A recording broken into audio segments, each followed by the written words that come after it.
ఈ వ్యవసాయ క్షేత్రంలో ప్రధాన పంటగా కొబ్బరి ఉందండి. కొబ్బరి తర్వాత ఇది కోకో వేయటం జరిగింది. కోకో మొక్కలు వేసిన తర్వాత మళ్ళీ వెంటనే ఒక్క తోట కూడా ఇంతకు ముందు ఉన్నటువంటి భూ యజమానులు అయితే ఒక్క తోట కూడా దీనికి ఒక్క కూడా ప్లాంటేషన్ చేయడం జరిగిందండి.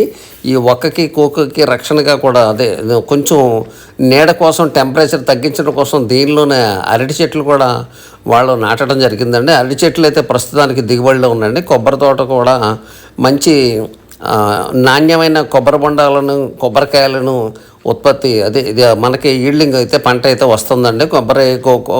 కొబ్బరి బొండాలు కూడా ఇప్పుడైతే పంట దిగుబడిలో ఉన్నాయండి. కొబ్బరి తోట అయితే మనం లీజుకి ఇవ్వడం జరిగింది.